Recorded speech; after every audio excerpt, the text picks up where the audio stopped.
Mon invité aujourd'hui dans Grésil Média, c'est quelqu'un que tout le monde connaît au Québec, par ses entrevues touchantes, par son côté humain, mais également pour un deuxième album dans son cas, un album de musique qui devrait, je crois, du moins, ça devrait bien aller. C'est Denis Lévesque. Salut Denis, ça va bien? Oui, comme on dit, ça va aller. Yes! Le titre de l'album. Et voilà, Denis, maintenant qu'on a cassé la glace, la première question est quand même relativement simple. Pourquoi tu as décidé de faire un retour dans le monde de la musique alors que tu t'avais dit, et je te cite, il y a 3 ans, il n'y aura pas de deuxième album, il n'y aura pas de tournée et c'est terminé pour moi? Hey, j'étais tout à fait sérieux à ce moment-là, mais quelques mois après, Michel Franqueur, avec qui j'avais conçu, j'avais terminé le premier album, j'avais commencé avec Frédéric Darvaux, me rappelle après la sortie du premier, puis il dit, écoute, faut qu'on rentre en studio. Il dit, t'as trop de drive musical, faut qu'on fasse quelque chose. Je dis, écoute, je vais y aller, mais pas pour faire un album, pour s'amuser. Et donc, on a passé quelques soirées en studio, et je lis mon Paris Match, et je vois que Michel Drucker, un animateur français, à 75 ans, a décidé de monter sur scène. Ça fait 1 an qu'il monte sur scène, ça lui a donné un coup de jeunesse, il trouve ça extraordinaire. Et je vois le contenu de ton spectacle, des extraits de ses émissions, l'explication des jeux de coulisses, et puis des blagues, des bloopers, etc. Je dis, c'est pour moi, là, je me voyais sur une scène, alors qu'après le premier album, les gens disaient, vas-tu monter sur une scène? Je disais non. Mais en voyant ce que Drucker faisait, je disais, hey, moi, je suis un communicateur. J'ai tout fait dans ce métier-là depuis 40 ans. J'ai été journaliste, reporter, chef de pupitre, animateur. J'ai travaillé à la télé, à la radio, les magazines, les journaux. Mais ça, j'ai pas fait ça. Alors, je me sors de ma zone de confort, mais pour ce faire, j'ai besoin de musique. Parce que lui, il est 2 heures de temps tout seul sur scène à parler avec des extraits. Moi, je vais faire moitié-moitié. Moitié musique parce que je suis un communicateur comme lui, mais je suis capable de communiquer musicalement. Alors donc, j'ai composé des chansons qui me serviront à étayer les propos que j'aurai sur scène. En québécois, je dirais ça comme ça. Tu sais, il peut vraiment monter sur scène? Ça sort de la zone de confort, c'est sûr, mais si je me suis testé quand même, parce que si ça m'avait rendu malade, j'y aurais pas été. Et j'ai fait 2 prestations depuis quelques années avec l'Orchestre symphonique de Longueuil, entre autres, qui avait arrangé pour un spectacle caritatif une de mes chansons de mon premier album. Je suis allé chanter avec eux autres. Et une autre fois, je suis allé justement aussi pour un spectacle caritatif à l'invitation de Alain Lefebvre. Je suis monté sur scène chanter une chanson de Brel et j'étais avec Alain Lefebvre, un des meilleurs pianistes au monde, tu sais, en sécurité. Et dans les 2 cas, je me suis pas senti malade, je me senti comme fébrile, tu sais, comme la veille de la soirée des élections, nous autres, à la télévision. C'est ton adrénaline est dans le plafond, mais c'est pas du trac de panique où tu vas vomir, des choses du genre. Donc, je me suis dit, OK, donc c'est fébrile, c'est intense, mais c'est stimulant, je suis capable de le faire, OK, je le fais. J'ai toujours trouvé que tu avais un côté humain fort développé. Je pense qu'un peu tout le monde le ressent dans tes entrevues. Est-ce qu'on va le ressentir également dans ton album? Oui, je pense que oui, parce que je ferais pas juste des chansons, juste ça m'intéresse pas. J'ai besoin de sentir. D'abord, pour écrire la musique, j'ai besoin d'avoir une émotion. Si j'ai pas d'émotion, tu sais, je m'assois devant le piano ou à la guitare et j'enfile les accords, puis j'ai pas d'inspiration. Je peux faire des mélodies puis des musiques, mais je trouve qu'elles sont juste correctes. Mais quand j'ai vraiment une émotion, je suis vraiment de bonne humeur à cause d'une bonne nouvelle ou vraiment triste à cause d'une mauvaise, et je m'installe au piano, et puis ça vient tout seul, ça devient comme une mélodie sur laquelle je travaille, puis après je peux mettre des mots là-dessus. Donc il y a des émotions dans les 15 chansons qui sont là. Et même la jeune chanson, je sais pas si tu l'as entendue sur Internet, qui s'appelle La Lumière. Et c'est ça, elle est très positive et très de bonne humeur, mais je l'ai écrite après avoir fait une entrevue avec un moine bouddhiste, Mathieu Ricard. Et c'est tellement bien après avoir parlé à cet homme-là d'une sérénité exemplaire que j'ai dit, il faut que j'écrive une chanson éminemment positive, et c'est ce que j'ai fait. Ben, t'as un peu devancé ma prochaine question parce que celle-ci, c'était tout simplement, j'imagine que tes entrevues t'ont beaucoup influencé dans l'écriture. Je veux pas quand on fait ça au quotidien, on rencontre des personnes, je veux dire, de n'importe qui a interviewé un nombre multiple de personnes va dire, OK, je me suis inspiré de telle personne ou telle personne m'a inspiré pour telle raison. Donc, la question était, j'imagine que ça l'a servi à l'album. Oui, absolument. Tu vois, il y en a une sur le burn-out parce que j'ai fait une entrevue avec des gens que pense à Normand Bratois qui m'avait raconté sa dépression, à Dominique Bertrand, à Roch Denis, des émissions qui ont créé beaucoup de réactions. Tu as des centaines de courriels après, parce que les gens sont interpellés, des problèmes de cet ordre-là. Personne n'est épargné. Et moi-même, j'ai flirté avec ça avant d'arrêter de consommer de l'alcool. À 27 ans, j'étais pas mal dans les eaux de la dépression aussi.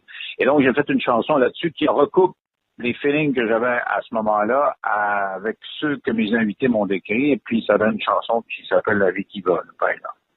Souvent, on a l'impression que ce soit un thérapeute, que ce soit une personne comme toi qui fait des entrevues vraiment très humaines, je pense que ça laisse quand même des fois des cicatrices. Est-ce que ça peut paraître loufoque de dire ça, que des fois, on peut se laisser affecter par les personnes avec qui on parle?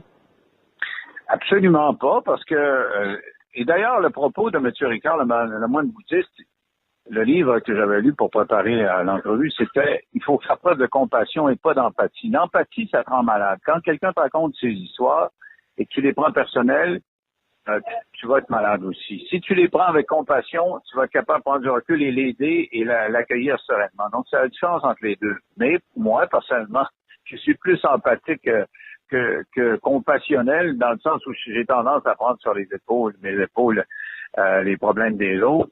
Et on a fait beaucoup de GoFundMe à l'émission, pour aider les gens, pour être plus actifs, là, pour leur ramasser de l'argent parce qu'ils devaient aller suivre des thérapies en Europe, aux États-Unis, ce genre de choses-là, être actif. Mais tu as raison de dire qu'il m'est arrivé des fins de semaine d'être vidé parce que j'avais eu des témoignages très, très puissants. Comme tu es quelqu'un qui t'implique beaucoup, est-ce que Opération Face Soleil, on pourrait un jour t'entendre chanter une de tes chansons dans un genre de téléthon de ce genre-là? Peut-être. Mais je suis un peu, j'ai lu des biographies de chanteurs beaucoup depuis quelques années, depuis que j'ai décidé un peu, parce que moi, je me sens pas comme un chanteur. Je suis un communicateur avant toute chose, je te le disais tantôt, là. Je suis un communicateur qui est capable de communiquer musicalement.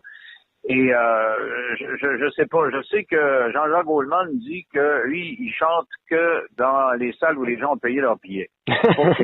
Pas qu'il veuille faire de l'argent, mais il dit, je veux pas combattre les personnes qui ont des a priori puis qui veulent pas me voir, je veux pas les convaincre. Or, moi, il y a plein de gens qui ont des a priori en ce qui me concerne, qui a l'image qu'ils ont à la télévision de moi, ils sont pas capables de la faire éclater puis de penser que je chante. Il y en a pour qui je suis un mononcle un peu insignifiant, puis penser que ce gars-là a des émotions, ils sont comme pas capables, c'est difficile. Et je peux comprendre parce que cet été, j'étais dans le Vieux-Québec avec mes filles, puis l'été, je me rase pas. On a une grosse barbe, avec les cheveux longs, en jean, et j'ai passé l'été en studio avec Michel, donc c'est dans le Minding musique, là, et c'est mon émission qui, à 7 heures le soir, joue à LCN, et on est dans un petit café, plein de gens sont là, puis on regarde l'émission, puis ma fille, elle dit, c'est drôle, t'as pas personne qui te reconnaît ici.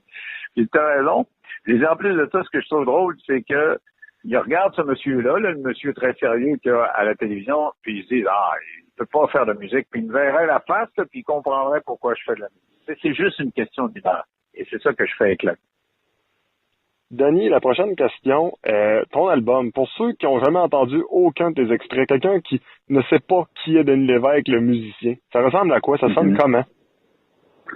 Tu vois, le premier, je m'étais amusé à faire des clins d'œil à toutes les influences musicales que j'ai. Il y en avait une qui ressemblait à Police, j'essayais d'avoir les beats, les sons de Police, un autre aux Beatles, un autre, c'était plus Daniel Bélanger, Jean-Pierre Ferland, bon. Celui-là, on a voulu développer une unicité, avoir notre son nous autres, là, tu sais. Et Michel est un guitariste émérite. Il y a je sais pas combien de guitares dans son studio, je pense qu'il y en a 40. On a choisi une guitare de base, une façon de la tourner un petit peu Coldplay d'ailleurs. Et c'est le lien entre chaque album. On a mis beaucoup de cordes. En studio, il y a des samplings, il y en a pour des centaines de milliers de dollars. Tu as un orchestre symphonique là-dedans. Donc, on a appuyé ça beaucoup de cordes. Et donc, on s'est fait un son, là. Tu sais, le deuxième album, c'est un son il y a de l'unicité. Tu écoutes les 12 chansons, puis tu comprends que ça vient du même album. Si je me permets de quitter ton monde musical, et on va y revenir pour parler un peu de ton émission, est-ce que ça vient essoufflant à un moment donné? Parce que je me dis, tellement eu de personnes à interviewer, il y a une certaine pression, elle veut pas de toujours être un performeur, en parenthèse. Les gens s'attendent à de quoi de bon. Tu es sur un gros réseau. Les gens s'attendent à toujours de quoi de nouveau, de quoi de divertissant, d'intéressant, d'interactif. Est-ce qu'il y a une pression à un moment donné que tu dis, je sais plus, à qui parler? Oh, et ça va vite. Ça va très vite. Et puis, il faut se renouveler. Tu sais, il y a des années où j'ai parlé plus de santé, il y a des années où j'ai parlé plus, j'ai fait plus de débats, il y a des années où j'ai parlé de vie après la vie. Tu sais, il y a comme des veines à un moment donné qui s'imposent parce que quand tu parles d'un sujet, il y a des gens qui te réécrivent ou qui te rappellent, puis disent, hey, moi aussi, t'as l'affaire, tu vas un peu plus loin. Donc, chaque année, c'est un peu différent parce que justement, ces veines-là sont différentes. Mais moi, là, dans ma prestation, ça va tellement vite que ces questions existentielles-là, je les fais à la fin de l'année. OK. Là, je me demande, bon, est-ce que j'ai encore ma pertinence l'année prochaine? Est-ce que je reviens l'année prochaine? Ça va faire 13 ans, là, le 17 avril. C'est en télévision, des émissions qui durent longtemps comme ça, il n'y en a pas tellement. Et donc, à la fin de l'année, je me dis, bon, comment on peut voir l'année qui s'en vient, puis qu'est-ce qu'on peut faire? Bon, on fait le bilan de l'année qu'on a fait, et puis c'est à ce moment-là que je prends du recul. Mais dans la saison, ça va tellement vite. Puis moi, je lis tous les livres dont je parle, puis je parle quand même de plusieurs livres, alors je suis vraiment en mode action.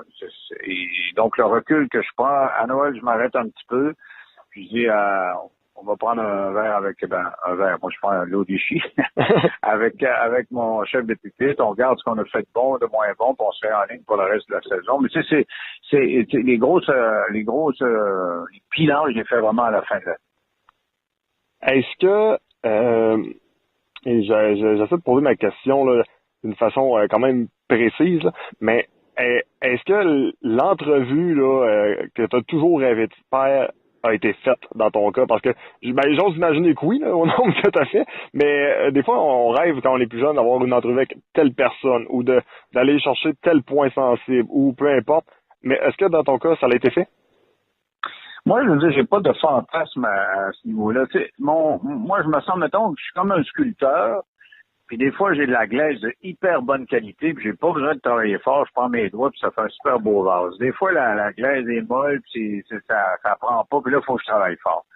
Et des fois, il y a une entrevue qui, pour le public, elle va peut-être être moins concluante, mais pour moi, c'est très satisfaisante parce que la personne est arrivée, elle était tellement nerveuse, elle bégayait, elle avait la larme à l'œil.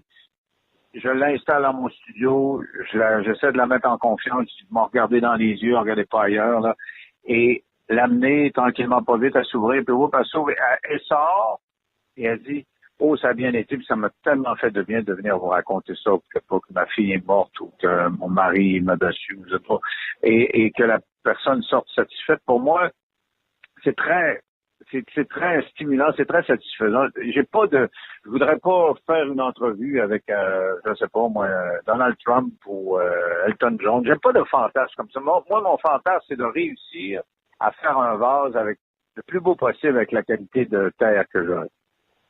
On retourne du côté de la musique. Lors de ton premier album, tu en as vendu 8000. Pour essayer d'en vendre beaucoup plus que 8000, parce que c'est toujours l'objectif. Là, même si tu me dis que pour toi, la musique, avant tout, c'est le plaisir, on s'entend que plus tu vas en vendre, plus tu vas être content. C'est juste bien normal. Ouais, ça paye les frais, mais ça coûte cher. Et voilà. Qu'est-ce que tu dirais justement aux gens qui se disent, ouais, je vais peut-être donner une chance. Peut-être, pourquoi pas y donner une chance. Qu'est-ce que tu ferais comme pitch de vente? Moi, vous savez, quand j'ai commencé ma série d'émissions, là, on est allé à CNN. On a fait du brainstorming et ils m'ont demandé en anglais, ce serait quoi, en un seul mot, le qualificatif que tu prendrais pour décrire ton émission. Puis je leur ai dit, I wanna be surprising. Je veux être surprenant. C'est ce que j'ai essayé de faire pendant 13 ans à la télévision et je pense qu'au-delà de la surprise du fait que je fasse une démarche artistique, si vous écoutez, vous allez être surpris. Vous allez être surpris par la qualité des textes et de la musique. Vraiment, de la musique, on a travaillé et je travaille avec Michel, qui est un des meilleurs musiciens, me semble-t-il, au Canada. Il accompagne Bobby Basini dans ses tournées canadiennes. Et vous allez être surpris par la qualité de la musique et par la présence des émotions. C'est ce que je veux. Je veux qu'il y ait des émotions. C'est pas juste de la musique. Il y a des émotions là-dedans. Et maintenant, la dernière question de l'entrevue, tu vas être en spectacle en 2019 du côté de Québec et Montréal, et sûrement ailleurs au Québec. Là, les autres dates seront confirmées sous peu. Mais quelqu'un qui va assister à ton spectacle, il peut s'attendre à quoi exactement? Surprenant. C'est encore ce que je veux être. Et là, tu vois, je vais avoir des rencontres avec J'ai des metteurs en scène potentiels, je vais décider avec lequel je vais faire l'affaire, là. Mais j'ai un tas d'idées et ce que je veux, c'est que ce soit surprenant. Je veux que, comme à mon émission de télévision, tu t'assois là et tu disais, qu'est-ce qu'il va faire? Tu me dis ce qu'il va faire. Tout ce que je peux dire, c'est qu'il va y avoir de la musique, il va y avoir des extraits, il va y avoir des invités spéciaux, il va y avoir des photos inédites. Pascal va être là, ma blonde, mais il va y avoir un numéro spécial aussi qui va vraiment sortir le monde des a priori. Et donc, le but, c'est d'être surprenant. I want to be surprising, comme à CNN, il y a 15 ans. Ben moi, je crois que les gens seront surpris parce que je pense qu'il n'y a pas grand monde qui aurait pu te prédire une carrière aussi grandiose. Et là, quand je dis ça, je dis pas ça dans le sens qu'on s'attendait à peu, mais je pense que tu as vraiment dépassé les attentes. Et je pense que c'est exactement ce que tu vas faire également avec cet album-là. Mais moi, je veux dire que je me surprends moi-même autant que je surprends les autres. Hein. Puis c'est ce que j'aime dans la vie. Moi, j'ai pris un tas de décisions dans ma vie qui m'ont surprise et je pensais jamais prendre. Par exemple, quand j'ai quitté TQS pour aller à LCN, jamais j'aurais pensé que j'allais le faire. Mais je suis un gars très instinctif. Alors, mon instinct me poussait, même si j'avais les grosses cotes d'écoute à TQS, puis qu'il n'y en avait pas à l'époque des très bonnes à LCN, ça me poussait. Je sentais que c'est là qu'il fallait que j'aille. Et ça a été la même chose pour la scène. Je me disais, bon, j'y vais-tu? Mon rationnel me disait, pas va, mais mon émotif dit, hey, vas-y, ouais, lâche-toi. Et je suis tout le temps mon instinct. Puis bon, des fois je me trompe, des fois j'ai raison, mais je le suis quand même. Meilleur des succès, M. Lévesque, puis on continue à vous écouter à LCN, puis également, je pense qu'on peut juste dire The show must go on. Merci. Merci, bye bye. Bye bye.